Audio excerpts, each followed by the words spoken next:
Қайырлы күн, әріптестер. Үшінші сабағымыз, яғни орфоэпия, орфография заңдылықтары, сөздердің дұрыс айтылуы және сөздердің дұрыс жазылу заңдылықтары. Жалпы қазақ тілінде сөздердің жазылу заңдылығы бар, айтылу заңдылығы бар, оны өзінің зерттейтін саласы бар. Орфография сөздердің дұрыс жазылуын зерттейтін сала болса, орфоэпия сөздердің дұрыс айтылуын зерттейтін сала. Жалпы қазақ тілінде сөздер көбіне қалай жазылса, солай оқылады. Кейде сөздердің жазылуы мен айтылуында айырмашылықтар болып жатады. Мынадай жағдайларда сөздердің жазылуы мен айтылуында өзгешелік болады. Дыбыс үндестігі, яғни қатар келген екі дыбыстың бір-біріне әсер етуі.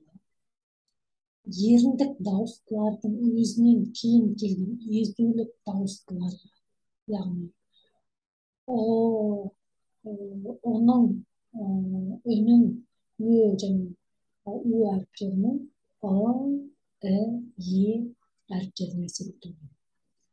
Сөздердің айтылуы және жазылуындағы айырмашылықты төмендегі кестеден көруге болады.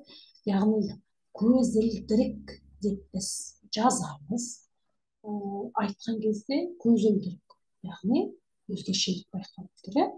Көзілдірік көріп отырғандарыңыздай. Өлең деп жазамыз, өлең деп біз айтамыз. Жұлын, жұлын. Тағы да көптеген сөздерде айтылу мен жазылуда айырмашылық бар.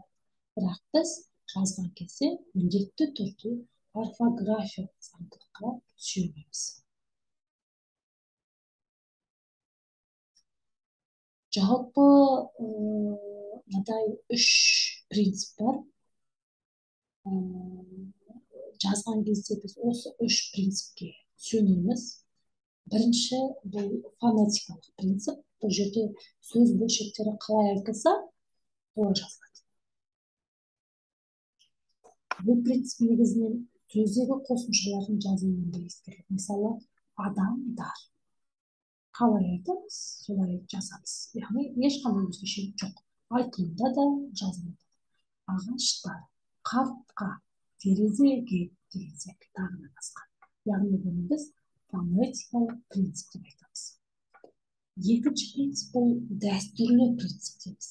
Дәстүрлі принцип дегеніміз қазақтың байырғы, өзіміздің бұрынғы тарихымызбен бірге келе жатқан сөздер қалай бұрынғы кезде, яғни сол тарихта пайда болған кезде бастап қалай айтылды, біз ол сөздерді өзгеріске ұшыратпаймыз. Яғни бұл біз дәстүрлі принцип деп айтамыз.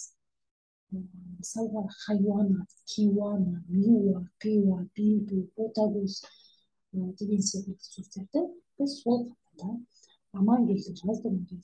Мысалы, бұрынғы тарихында қалай пайда болғанда солай айтылды, дәл сол күйде біз жазамыз.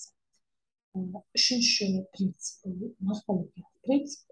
Күрделі сөзбен сөз тіркесінің айтылуында олардың бір сыңарының кейбір дыбысы өзгеріске ұшырауы мүмкін. Күрделі сөздер, сөз тіркесінің арасында, біріккен сөздердің арасында, қос сөздердің арасында айтылу барысында екінші бір сыңары өзгеріске ұшырамай, екінші бір сыңары өзгеру.